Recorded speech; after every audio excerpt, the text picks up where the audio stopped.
नमस्कार दोस्तों, स्वागत है आपका केडी वॉइस स्टोरीज चैनल में।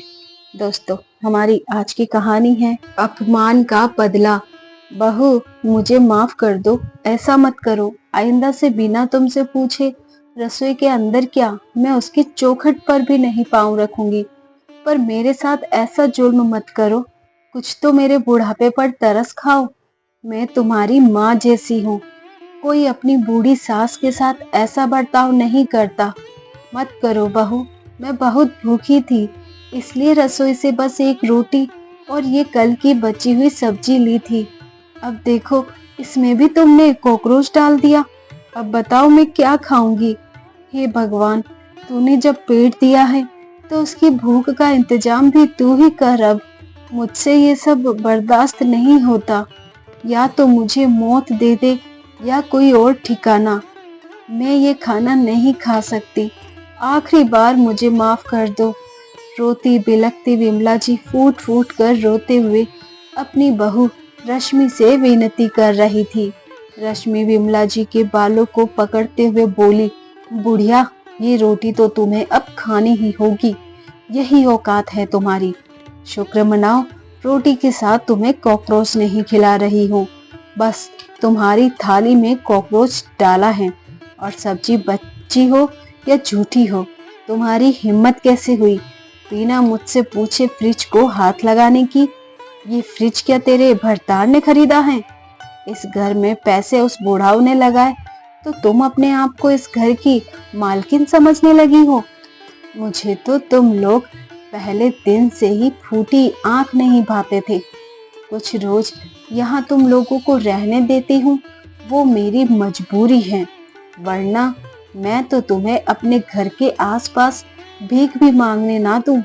और ये रोना धोना करके, आंसू बहाकर किसे डरा रही हैं? चल, ये सब अपने पति को दिखाना।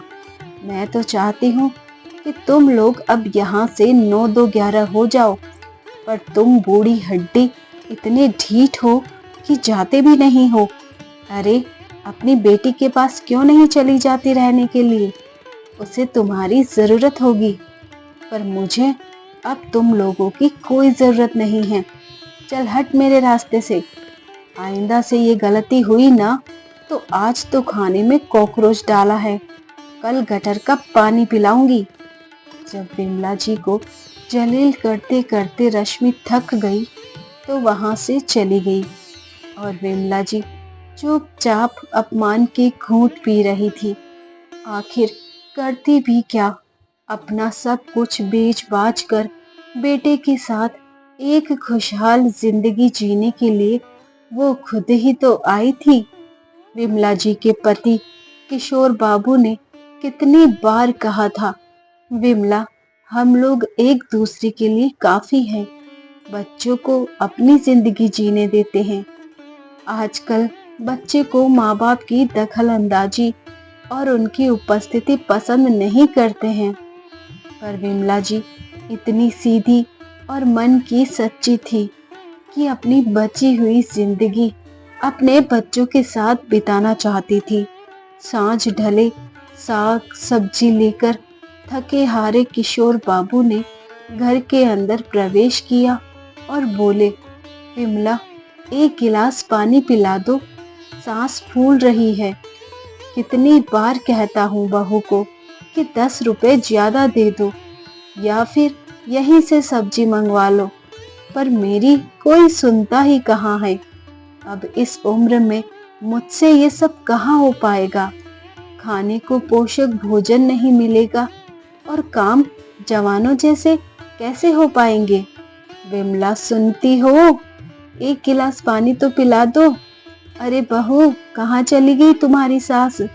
तुम ही एक गिलास पानी दे दो। कहते कहते किशोर बाबू बरामदे की टूटी हुई कुर्सी पर निढाल होकर बैठ गए। जैसे ही उन्होंने सब्जी का थैला नीचे रखा, थैले में से 1-2 टमाटर इधर उधर बिखर गए। रश्मि उधर से लाल पीली होती हुई आई और बोली, बाबूजी, आपको तो पता है ना टमाटर के क्या भाव हैं? जब यहाँ तक सब्जी लाए थे तो रसोई में जाकर रख नहीं सकते थे? आप लोगों से एक काम भी ढंग का नहीं होता है।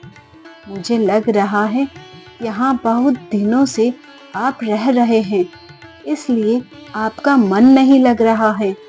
मैं कहती हूँ आप लोग बबीता के पास कुछ दिनों के लिए क्यों नहीं चले जाते हैं?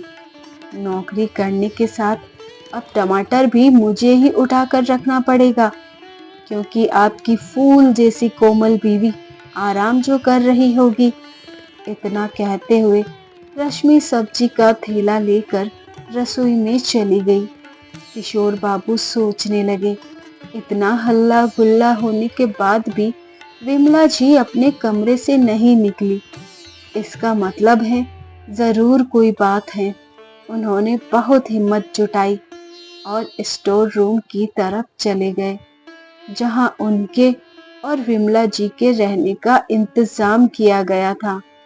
विमला जी की आंखों के आंसू अभी तक सूखे भी नहीं थे। उसे देखकर किशोर बाबू सब समझ गए कि फिर बहू ने कुछ अत्याचार किया होगा। जब उन्होंने पूछा, क्या हुआ, तुम्हारा चेहरा और आंखें लाल क्यों हैं? विमला जी रोते हुए बोली, सुनो जी, एक चुटकी सिंदूर के लिए मैं सातों जन्म आपकी आभारी रहूंगी, पर एक एहसान और कर दो कि अब एक चुटकी जहर भी दे दो। अब मुझसे इतनी जिल्लत बर्दाश्त नहीं होती। इतना कहकर उसने सारी बात किशोर बाबू को सुनाई। किशोर बाबू की आंखें भी भर आई और बोले, मैं जिम्मेदार हूँ तुम्हारी बदहाली का। काश कि मैंने तुम्हारी बात नहीं मानी होती, तो आज तुम्हारी ये दशा नहीं हुई होती। चुप हो जाओ, अभी मैं इतना भी कंगाल नहीं हुआ हूँ कि तुम्हारे रहने की व्यवस्था नहीं कर सकता। इतना कहते हुए वो कुछ सोचने लगे और उस दिन को याद करने लगे, जब किशोर बाबू को याद आ गया जहां उन्होंने अपने जीवन का एक बड़ा हिस्सा बिताया था। इसके बारे में बेटे बहू को याद भी नहीं था। हाँ, शहर में जब नौकरी के सिलसिले में बस गए थे, तो उनके रिटायर होने पर बेटे बहू ने उस घर को बेचने का सुझाव दिया और अपने पास दिल्ली बुलाया था। रश्मि नौकरी करती थी। वृद्ध दंपति को बेटे बहू के साथ बिताने का मौका मिला था। समय की दूरी पर चला अतीत में खोया मन कब निश्चेष्ट हो गया, पता ही नहीं चला। किशोर बाबू भी अपने पैतृक स्थान को भूल चुके थे। बेटे बहू के सुख जो कि मृतष्ण होते हैं, उन्हें भी अपनी तरफ आकर्षित करने लगे। शुरू शुरू में रश्मि का स्वभाव अच्छा था। सास ससुर के साथ रहने का ज्यादा मौका नहीं मिला था। रश्मि का समय ऑफिस और घर के कामों में बीतता था। वहां आने के बाद विमला जी ने कहा, बहू, घर के कामों की चिंता मत करो, कुछ काम तो काम वाली कर जाती है, बाकी के काम मैं कर लूंगी। पूरा दिन खाली ही तो रहती हूँ। लेकिन रश्मि को उन्हें कोई भी जिम्मेदारी सौंपना पसंद नहीं था। वो सब कुछ खुद करती थी या काम वाली से करवाती।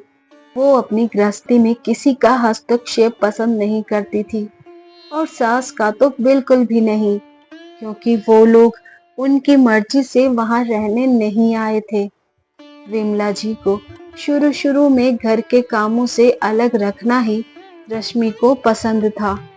वो बिल्कुल नहीं चाहती थी कि विमला जी किसी भी रूप में उसके घर संसार से जुड़े। प्रत्यक्षतः वो इतना ही कहती थी, नहीं, मुझे आपकी कोई सहायता नहीं चाहिए। वो दोनों शुरू में उसके लिए बस मेहमान थे और एक सीमा के बाद अनचाहे भी। खुद रश्मि के माता पिता भी अपने बेटे बहू के पास विदेश रहने चले गए थे और वो उनसे संपर्क भी नहीं करती थी। विमला जी ने कई बार रश्मि के स्वभाव से ये स्पष्ट जान लिया कि एक लंबे समय के लिए उसे घर में उन दोनों का रहना मुश्किल हो जाएगा। कितने चाव से अपना सब कुछ समेटकर रिटायरमेंट के बाद अपना घर बेचकर बेटे के लिए बड़ा घर लिया कि यहाँ वो एक साथ रहेंगे। पर यहाँ वो अपनी पहचान धीरे धीरे खो रहे थे। हर दिन किशोर बाबू और विमला जी बेटे बहू के व्यस्त जीवन में अपना स्थान ढूंढते थे। वो समझ नहीं पा रहे थे कि वातावरण की औपचारिकता उन्हें दम घोंटू लगेगी। बहू बेटे के सामने कुछ और होती थी और उसके पीछे अपना रूप ही बदल लेती थी। धीरे धीरे उसने अपना रूप ऐसा बदला जिसकी कल्पना भी दोनों दंपति ने नहीं की थी, क्योंकि बेटे से बहू का व्यवहार बिल्कुल छुपा हुआ था। एक दिन किशोर बाबू बोले, लगता है हमारे बच्चों को हमारी जरूरत नहीं है। कहीं हम जबरदस्ती इन पर बोझ तो नहीं बन रहे हैं। दोनों पति पत्नी बात ही कर रहे थे कि किशोर बाबू का बेटा राजीव घर के अंदर दाखिल हुआ। विमला जी बोली, बेटा राजीव, हम सोच रहे थे थोड़े दिन के लिए बबीता के पास हो आए। ये कहकर विमला जी बेटे के मन को टटोलने लगी। उन्हें लगा बेटा उन्हें रोकेगा, पर राजीव ने कुछ नहीं कहा, क्योंकि वो जानता था कि घर में सब कुछ ठीक नहीं था। उसे जो चाहिए था वो तो मिल चुका था। तो इससे पहले कि दिलों का तनाव बाहर आए, उनका जाना ही ठीक था। राजीव बड़े ही सहजता से बोला, देखिए माँ, मुझे जीवन भर अपनी पत्नी के साथ निभाना है, फिर मुझे उसका साथ तो देना ही होगा। अच्छा होगा आप लोग भी कुछ दिन के लिए वहां रह लीजिए। ठीक है, तो मैं आप लोगों के जाने की व्यवस्था करता हूँ। वैसे भी लौट कर तो आप लोगों को यही आना है और कोई ठिकाना भी तो नहीं बचा। बिना कहे ही राजीव ने बहुत सी बातें कह दी। राजीव स्टेशन छोड़ने गया, पर बहू एक बार भी उनसे मिलने तक नहीं आई और ऑफिस चली गई।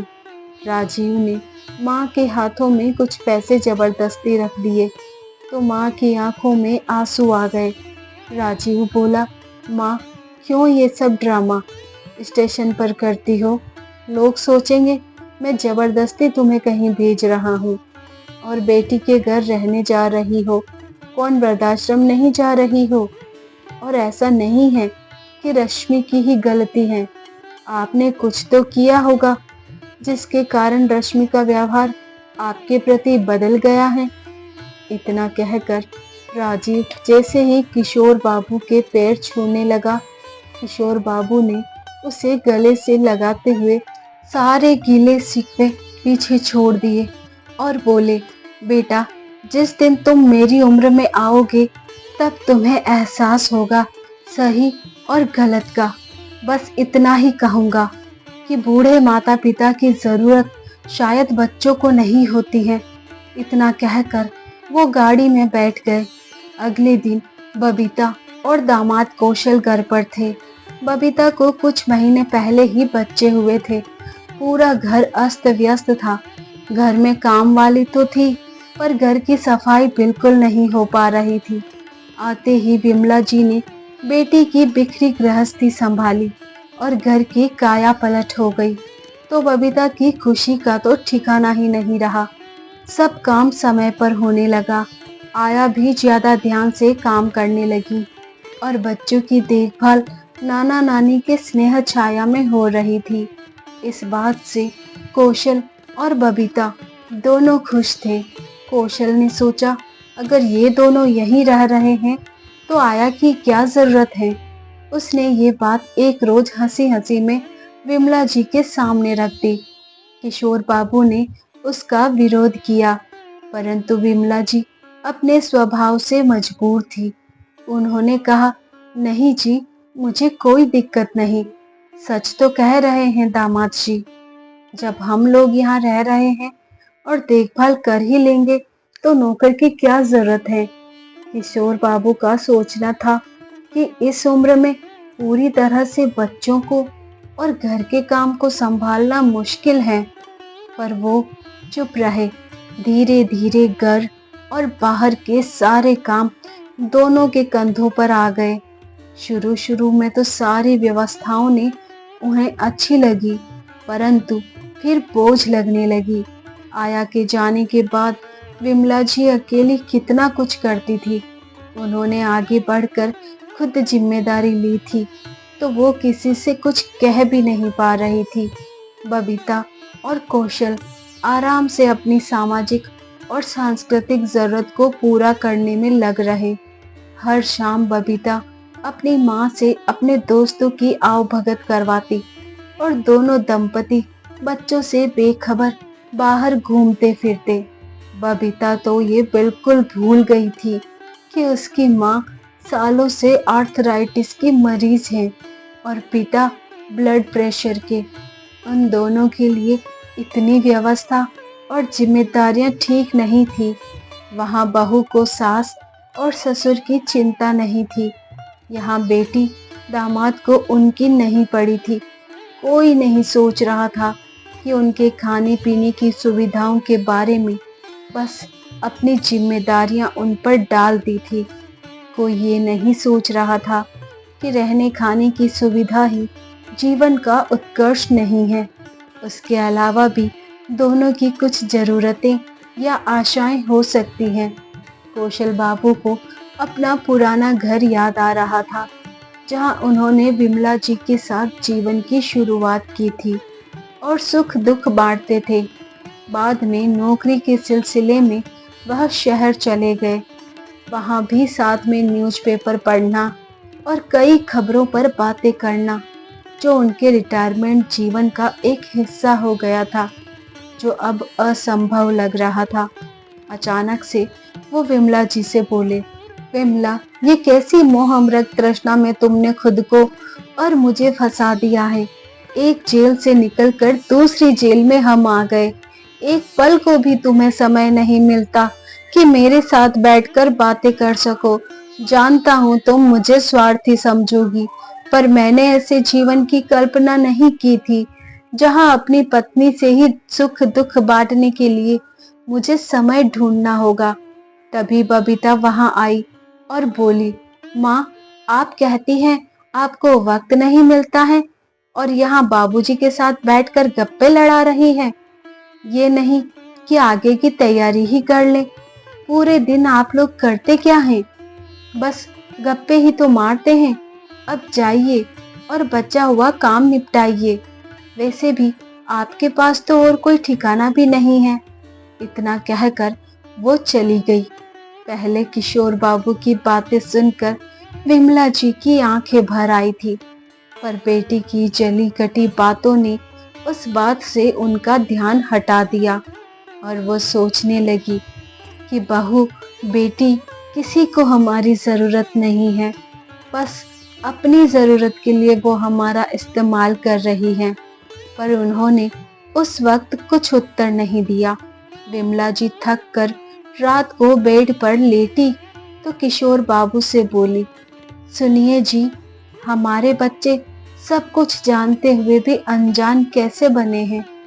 ऐसे रिश्तों को कोई क्या नाम दे, जो दिन रात लगे रहने के बाद भी जाने अनजाने उनकी कितनी ही बातें हृदय को छलनी कर देती हैं। वहाँ बहू जलील करती थी, यहाँ बेटी घुमा फिरा उन्हीं बातों को शहद लगाकर कह जाती है।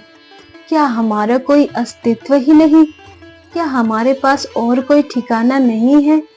कहते कहते विमला जी रोने लगी और अपने आंसुओं के साथ सो गई। 2-3 महीने में ही दोनों अपना अस्तित्व भूल बैठे। किशोर बाबू तो अंदर ही अंदर घुट रहे थे।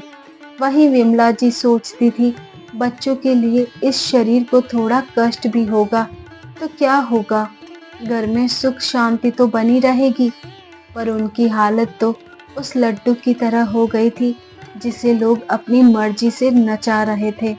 दिनों दिन विमला जी की स्थिति खराब होती जा रही थी। सेवा और सम्मान तो दूर की बात है, एक रोटी भी कहीं कोई पूछने वाला नहीं मिला। एक दिन किशोर बाबू से रहा नहीं गया तो उन्होंने बेटी से कह दिया, बेटा अब तुम्हारी माँ से इतना काम नहीं होता है। रोज दर्द से वो छटपटाती है, रात में सो नहीं पाती है। मैं हर रोज उसके पैर दबाता हूँ, पर मेरी स्थिति देखो, मैं भी तो बूढ़ा हो गया हूँ। मैं तुम्हारी माँ की सेवा करूँ, ये तुम्हें अच्छा लगेगा? बबीता तुनक कर बोली, माँ ने खुद ही ये सब काम करना शुरू किया था। मैंने नहीं कहा था उन्हें कि यहाँ आओ और मेरा घर संभालो। मेरा घर जैसा था ठीक था। अब आप मुझे ये सब बातें सुनाकर क्या साबित करना चाहते हैं?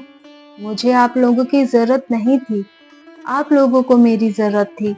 किशोर बाबू सोचने लगे कि हाँ, घर तो बबीता का ही था, वो दोनों तो मेहमान थे। बबीता ने कौशल से आया को वापस बुलाने की बात की तो कौशल का मूड खराब हो गया। खैर, आया आई तो विमला जी ने चैन की सांस ली, लेकिन कौशल का व्यवहार बहुत बदल गया। आते जाते वो अपने सास ससुर की बेइज्जती कर देता और बबीता खड़ी खड़ी देखती रहती, एक शब्द अपने माता पिता के पक्ष में नहीं कहती, जिसे महसूस कर किशोर बाबू और विमला जी का मन एकदम उचट गया। एक दिन किशोर बाबू बबीता से बोले, बबीता कुछ जरूरी काम है, हम दोनों कल मुजफ्फरपुर जा रहे हैं। वहीं विमला जी हैरान हो गई, पर उस समय उन्होंने कुछ नहीं पूछा।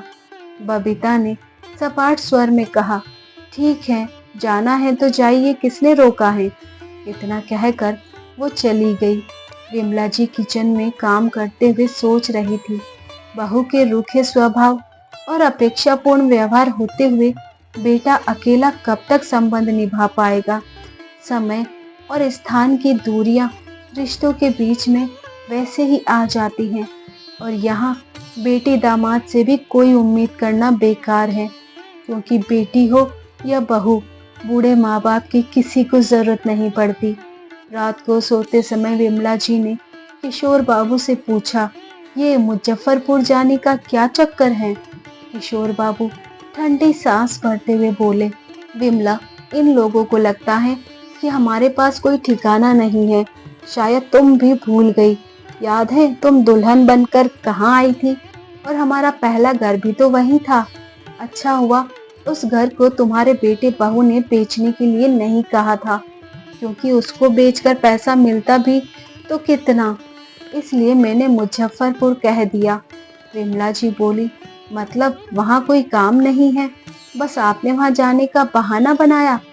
कहते कहते विमला जी की आंखें नम हो गई और आंखों से आंसू बहने लगे। किशोर बाबू उनके गालों से आंसू पोंछते हुए बोले, विमला, फिर से गृहस्थी बसाना कोई आसान नहीं, बहुत बड़ा काम है। उसे टूटे फूटे पुराने मकान को फिर से घर बनाना है और जीवन की एक नई शुरुआत करनी है। अब यही जीवन की सच्चाई है, जिसे हम तुम झूठला नहीं सकते और ना ही इस उम्र में कहीं जा पाएंगे। चलो अपने लिए एक ठिकाने की तलाश करते हैं। इस बार हम अपना घर किसी के लिए ना बनाएंगे, ना ही छोड़ेंगे, किसी हालत में भी नहीं। और रात के अंधेरे में किशोर बाबू विमला जी का हाथ थामे अपने सामान के साथ वहां से निकल पड़े। रास्ते में विमला जी ने किशोर बाबू से कहा, मुझे नहीं लगता आप इतनी आसानी से हार मानने वालों में से हैं। क्या आप अपने बेटे और बेटी को इतनी आसानी से माफ कर देंगे? किशोर बाबू हंसते हुए बोले, नहीं, तुम्हारे एक एक आंसुओं का हिसाब तुम्हारे बेटे बहू और बेटी दामाद को देना होगा। वो लोग अपने पैतृक गांव पहुंचे। आस पड़ोस में अभी भी कुछ लोग थे जो उनका सम्मान करते थे। उनकी सहायता से उन्होंने टूटे फूटे घरों को एक हफ्ते में ठीक किया और तब तक उन्हें अपने घर में स्थान दिया। समय बीता, अब सब कुछ संभल गया तो किशोर बाबू ने शहर जाकर वकील से बात की और उन्हें बताया कि बेटे ने जो मकान लिया है उसमें सारे पैसे मेरे लगे हैं। आज भी मेरे पास उन पैसों की रसीद है और उन्होंने वो घर मेरे ही नाम पर लिया था, तो मुझे वो घर वापस चाहिए। या मेरे जितने पैसे लगे थे वो मुझे दिलवाइए। बेटी दामाद पर भी किशोर बाबू ने केस किया, क्योंकि दामाद का जो बिजनेस चल रहा था उसके दुकान के लिए भी पैसे किशोर बाबू ने ही लगाए थे। जब दोनों को कोर्ट का नोटिस मिला तो दोनों के पैरों के नीचे से जमीन खिसक गई। भागे भागे सब गांव पहुंचे।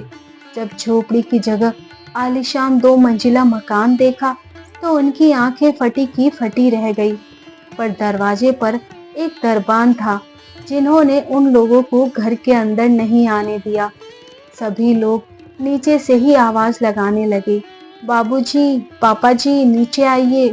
किशोर बाबू छत पर खड़े कमर पर हाथ रख कर बोले, दरबार, जो भी यहाँ शोर मचाए उसे डंडे मारकर बाहर करो। मैं इन लोगों को नहीं जानता।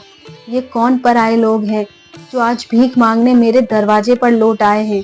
कहो इनसे कि मैं नमक हराम भिखारी को अब भीख भी नहीं देता।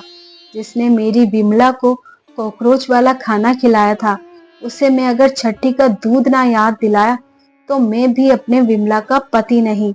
जाओ, अब तुम लोगों से कोर्ट में मुलाकात होगी और दोबारा कभी इस चौखट पर मत आना। चारों के चारों एक दूसरे का मुंह देखने लगे। उन्होंने सोचा भी नहीं था कि उस टूटे फूटे मकान को वो इतना बड़ा आलीशान घर बना देंगे और उनकी जमी जमाई कारोबार को वो तिनकों की तरह बिखेर देंगे। कोर्ट में केस चला। जब किशोर बाबू ने अपनी पत्नी पर किए गए अत्याचार को कोर्ट में सबके सामने कहा तो कोर्ट में बैठे हर एक इंसान की आंखें आंसुओं से भीग गई और सब लक्ष्मी और बबीता पर थू थू करने लगे कि कोई औरत इतनी निर्दय कैसे हो सकती है। सच कहा है किसी ने, बहू हो या बेटी, किसी को भी बूढ़े माता पिता की जरूरत तभी तक पड़ती है जब तक उनके पास पैसे और ताकत होती है, और जब ये दोनों खत्म हो जाते हैं तो बूढ़े माँ बाप की किसी को जरूरत नहीं होती। आखिरकार फैसला किशोर बाबू के हक में हुआ। उनका सारा पैसा उन्हें वापस मिला। किशोर बाबू ने जीते जी जिंदगी अपने सारे पैसे और मकान वृद्ध लोगों के नाम कर दिए और विमला जी के साथ बची हुई जिंदगी खुशी खुशी बिताने लगे। तो दोस्तों, उम्मीद करती हूँ आपको कहानी पसंद आई होगी। कहानी पसंद आई हो तो वीडियो को लाइक करें। चैनल पर पहली बार आए हैं तो केटी वॉइस स्टोरीज को सब्सक्राइब करें, साथ में बेल आइकन प्रेस करें ताकि न्यू स्टोरीज का नोटिफिकेशन सबसे पहले आपको मिल सके। Thanks for watching. वीडियो को शेयर करना ना भूलें।